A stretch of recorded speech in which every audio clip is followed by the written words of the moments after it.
Today I went to PetSmart and I picked up an Amazon sword plant. It looks like it was immerse grown, which means all these leaves are going to die once I put it in the water and it'll grow back. It's really the roots that you purchase, and it's got all this gel stuff. So I'm going to take it out and I'm going to put it in this dirted 55-gallon goldfish tank. And this goldfish tank has plenty of jungle val. The problem is I had some crayfish, some self-cloning crayfish, and they eat plants, so they just pretty much mowed it. But it'll come back because the roots are still alive and they're in the dirt, and it'll come back strong. But I want to get a secondary plant there too, because the Amazon swords will take over. So this is pretty much what you get. Not a lot of roots. Well, it's a decent amount of roots. The plant almost feels fake. But I'm going to go ahead and get it planted in the dirty tank and do a water change. But yeah, basically all these leaves will die. And it'll be interesting to see the transformation.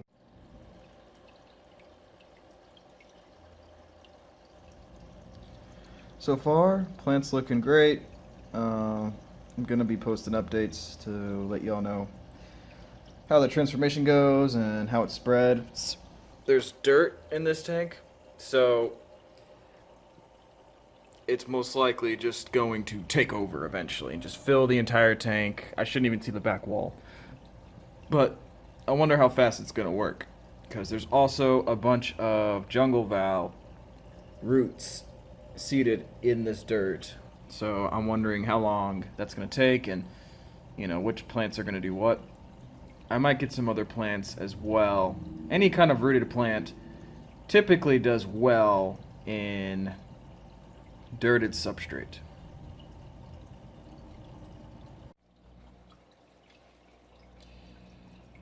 Hey guys, so it's been a few days and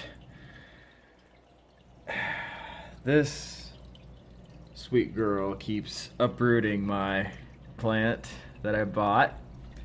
And it's funny because she seems to only do that when I'm around. Like, I had a really busy weekend when I planted this. For 3 days, I was in and out of my apartment. And then, it was planted nice and nothing was wrong. And then, I sat here and watched the tank and she just uprooted it. Which makes me mad because like both of these fish, I actually raised them in this 55 tank. And they were 3-inch fish, and it was filled with jungle val. If you've seen one of my earlier videos, it was filled. You could not see. They could hardly swim.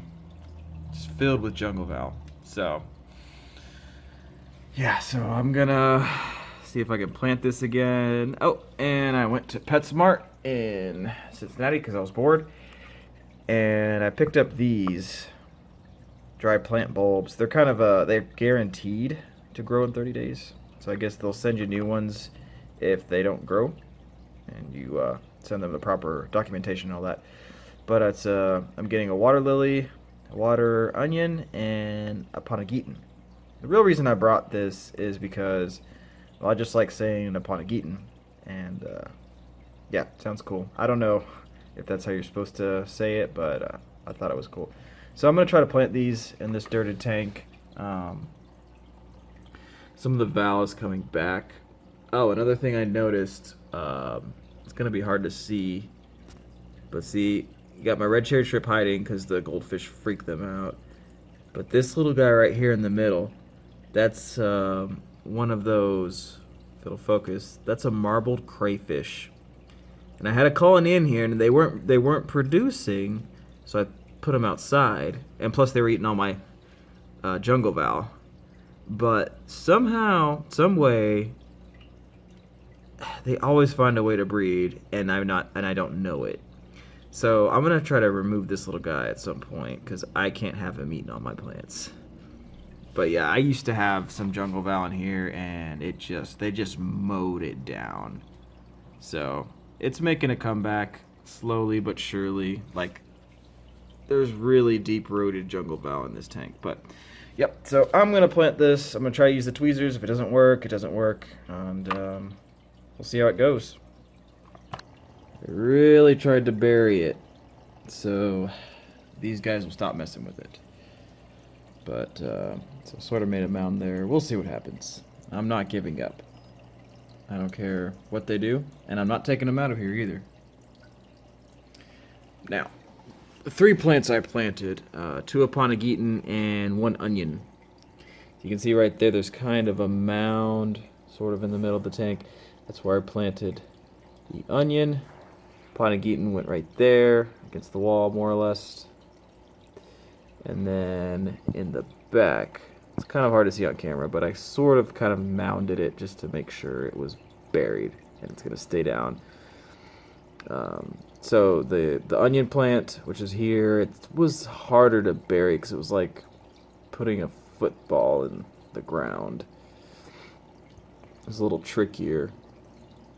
But we'll see what happens. I'll keep y'all posted. The lily I did not plant in here. I'm going to probably plant that in the summer tub. But thanks for watching, guys. Okay, so I brought a little bit of green water. There are some Daphnia and, well, there's supposed to be some Daphnia and mosquito larvae in there, but there's also a Danio in there. I just put them in there and drove across town so I can put them in the summer tub. I'm also going to add a water lily plant to the summer tub as well, but I'm going to do a water change so that the water level is not too high when I start filling it with this nice green water. Action.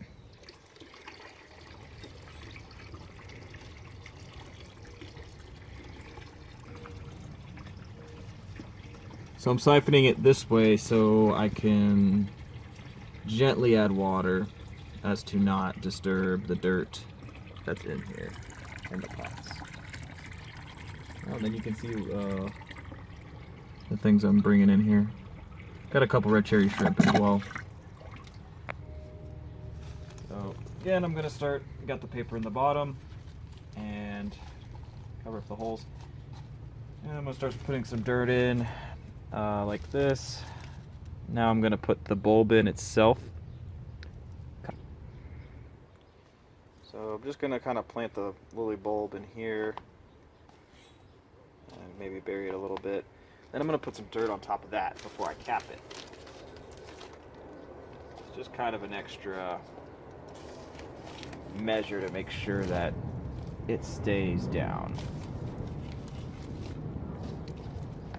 So it's guaranteed to grow in 30 days. So we'll see what happens.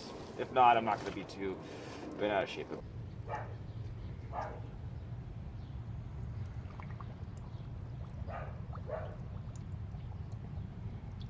Oh, the fishy's doing fine. Okay, that's good. I saw him. Okay, hopefully they survive tonight. It's gonna get down to the 50s, I think. But that's Ohio for you. Thanks for watching. Look how nice my hostas plants are doing, though.